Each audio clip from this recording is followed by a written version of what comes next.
one of you asked me in the comments to do updates on Nick Diaz and BJ Penn, and sure enough, I have a really good update about Nick Diaz. I'm looking into BJ Penn. He's going on some podcasts lately. I haven't watched any of them, but he's doing media. He's doing his own thing. The Instagram is a bit out there still, but it is what it is.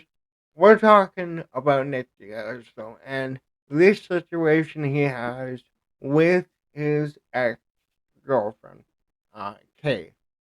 Now, if you guys don't remember the story, I have a playlist with this entire situation. Basically, this K209 came out is either an ex of Nick Diaz or never dated him. Claimed no, I think they did date. She claimed, yeah, yeah, she was a long-term girlfriend. She claimed that Nick Diaz was kidnapped and brought to a Mexican treatment facility when, in reality, Nick's family, the UFC, and bjjninjarecovery Recovery set up this program where he is receiving the best treatment they can give him. But let's read the caption before going through the video. Posting for family members in regards of the public disrespect of Kayla, the squatter, to Nick Diaz's mom. The narcissist ex-girlfriend was arrested for violating court orders. It's on public record. This ex-girlfriend, after a week away, broke in back in. Okay, the I know. Okay, you kind of typed it so weird. Nikki Diaz's house and barricaded herself. The video surveillance alerted Nick Diaz's mom, so she called the police to get the ex-girlfriend out by the sheriff's department. Couldn't do anything, or the sheriff's department couldn't do anything about it because the Diaz family have to go through the eviction process all over again. This incident got K209 panties bunched up mad, and got her acting wild on social media for more attention acting. Nick Diaz's mom, good name. Everything Kayla says is a lying scheme to get back with Nick. Kayla, why don't you get a life and stop disgracing yourself and disrespecting Nick's mother? Completely agree. And right there, you know, that's a real friend. That is a real friend. Uh Again, I just hope it doesn't play the audio. So he basically just goes through a bunch of pictures. The audio is hilarious, I must say. He did pick a really good, um, a really good, man, song. But yeah, this is the original picture. Follows Kay's earlier allegations that Nick was forcibly taken to a Mexico rehab facility by his cousins and Coach Cesar Gracie. Not the case, obviously. And then, you know, Tracy Collins here. Oh, for sure. Hopefully, justice will prevail. I mean, how could someone possibly get away with all that abuse, torture, theft, blackmail, doxing, squatting, stalking, etc. that she has done to him? Um, Jose Garcia responds. Tracy Collins and the disrespect to Nick Diaz's mother and the entire Diaz family. Absolutely. Like, again, humans are, like, we're all narcissists, right? We're all out for ourselves. But again, like, that's In these situations where substances are used, and you can't say which ones they are, but they're the big ones you should never take, right? And whatever the relationship was, it was built on some form of love, right? And it's built off of emotion. And she was making it harder on Nick Diaz to go home, to move on, when she won't even leave the house, when they have cops um getting involved. I hate this situation for Nick Diaz. It's really dumb. Again, you're gonna put out the story that the cartel trafficked him when he's trying to better himself.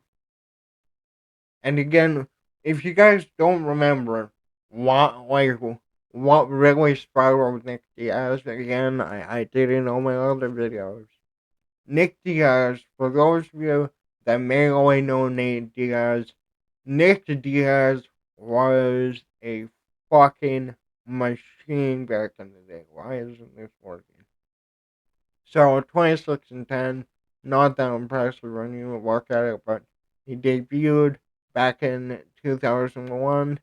IFC, beat Mac Wick, Chris Weigel, lost to Jimmy Jackson, went on a 3-fight win streak, lost to Hironaka by split decision, went on an absolute terror, winning the WEC belt, knocking out Jimmy Jackson, submitting him in the second round.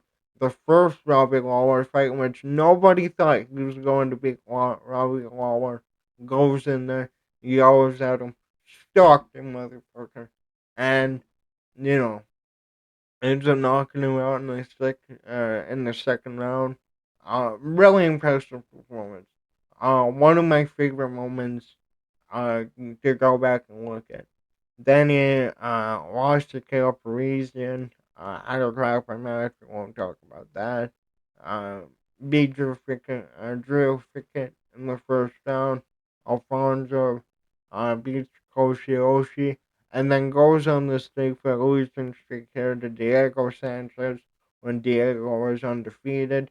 Um, you guys don't remember what happened to Diego. Diego was in a similar situation, and he had that fucking weasel, Josh Fabia, who distanced him out of his entire family, emotionally abused him. Fuck you, Josh Fabia. You're an absolute piece of shit. Um, and I will never say a fucking good thing about that guy. Truly pissed me off. Diego Sanchez, from everything that I've heard, people have ran into him, met him, or I have a personal relationship with him. Absolute sweetheart. And I truly do believe that. Loses to Joe Riggs, who was, he was a big fucking dude back in the day. And he lost to Sean Shark again. He was related to the fucking Joes as well. Ends up going on a 6-win streak, submits Josh Neer. That's a notable name. TKO's twice in Taiwan. And then this is okay. When was his last loss? This is the start of like this incredible run that it went on. No contest against Takanori split decision over McKenna. This KJ Noon's doctor stoppage, absolute horseshit. But the second fight we'll get to, ridiculous. And then comes our first round corner stoppage, third round TKO, second round TKO. TKO Frank Shamrock in the second round, submits Scott Smith, and this is when he went over to Strike Force. And this is where you truly see prime Nick Diaz. First round knockout to win the belt over Maurice Zaramoskis. Goes over to submit Toyota Sekirai and Dream. The second KJ Noons fight, if you've never watched it, quite fucking ridiculous output. Absolute brawl. Defends his belt. Submits uh, uh, Ivan, yeah, Ivan Torres dos Santos, I'm having a solid woman there, and knocks out Paul Daly. Paul Daly had a lot of fucking power. And then the streak ended with him beating BJ Penn by unanimous decision. Went into a fight against Carlos Condit, the infamous we're throwing spinning shit now. Loses to Condit, ends up fighting GSP, accused GSP of, I think, wasn't it Grayson? Yeah, Grayson doesn't fight for 2 years, fights Anderson Silva, and he gets fucking suspended for 5 years. What did he possibly do to get a 5 year suspension? Before like anybody who does know, before I tell you, TJ Dillashaw got 2 years.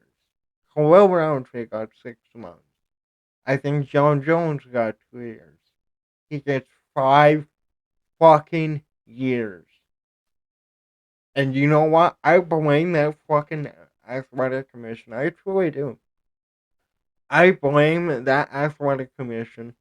You let all of these fucking freaks fly by. You let Overeem off. Right? Fucking Overeem, right? 5 years. Missed out. Maybe he would have won the belt. Again, GSP would retire then. Robin or Condit would win the belt. And then didn't Hendricks get it? And then Robbie won it off of Hendricks? I mean, we can check. I don't know why I'm trying to guess here. Pretty sure he won it off Hendricks, right? No, he won it off of, yeah, he did win it off of Hendricks. I did have it right. Um, but yeah. And then, you know, during the years, right? The video of him on the street lighting stuff on fire comes out, and I'm not gonna bring it up. I'm not gonna bring up bad memories, right?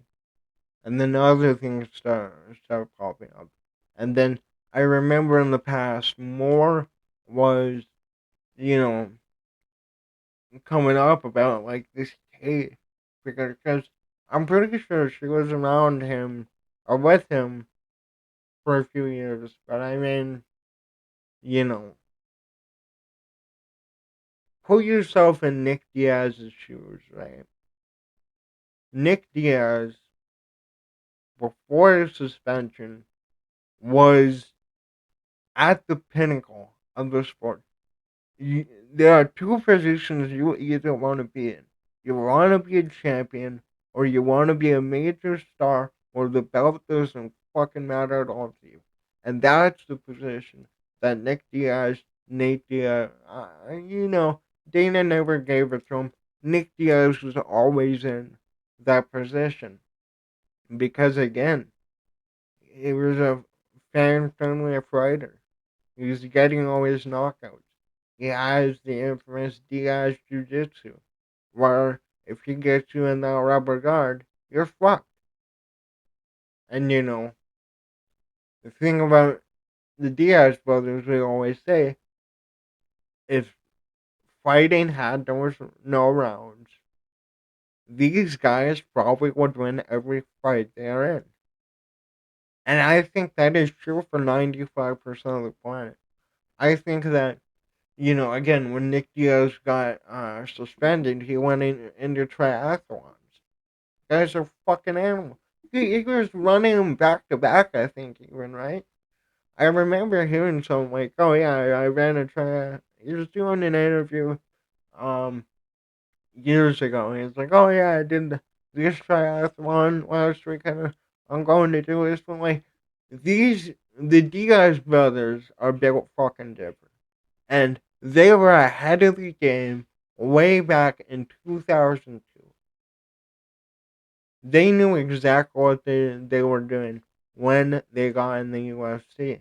They knew that they had to build their character, they had to hype up the fight. And it's the signature Diaz personality that we all grew to love.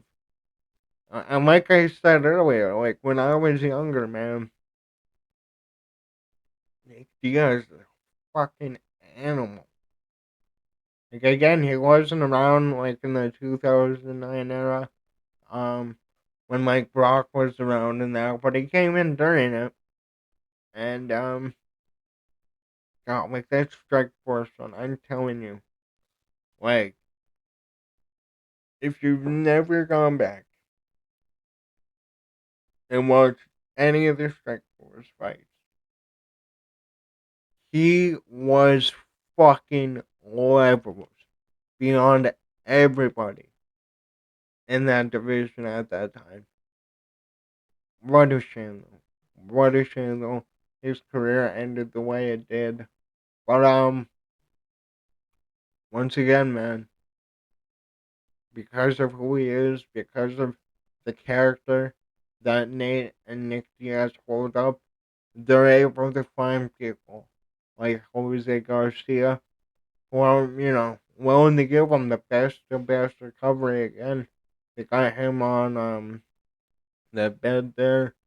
Got Nick or Nate in a plane. Yeah, old pictures of Nick Diaz, and then yeah, the new girl that he's with now. He posted this back in August. Not too bad, Nick. But yeah, I I'm a huge Nick fan. I really am. Like I watched MMA before pro wrestling, right? So like the Diaz brothers were the first guy, like them, Rampage, Brock, obviously. Those were the guys that I learned like what the fight game is, what we're doing here. I'm going in the cage. I'm fighting this guy. I'm gonna talk all this shit, and you're gonna watch me fucking annihilate this guy, right? With Nick, man, it was just a different level. It really was death by a thousand paper cuts. It sure it was. But I'm just rambling on. Um, again, I wish nothing but the best for Nick, for Nate. He has an incredible group around him. Again, Jake Shields, hilarious. I watched he interviewed Gypsy Crusader. If you guys have never heard of that guy, he dresses up as the Joker, and he basically is far right Joker. It's it's funny. If you have a fucked up sense of humor, you'll love the guy. If not, you're gonna hate him. But let me know, what do you think about Nick Diaz and the recovery that he's going through, and the fact that again he has his brother, he has Jake, he has Gilbert, he has all those guys that he's trained with, he has Caesar Gracie, the same coaches and everything. Um, you know, fuck, man. It gets to me, man. But that's what I got. Later.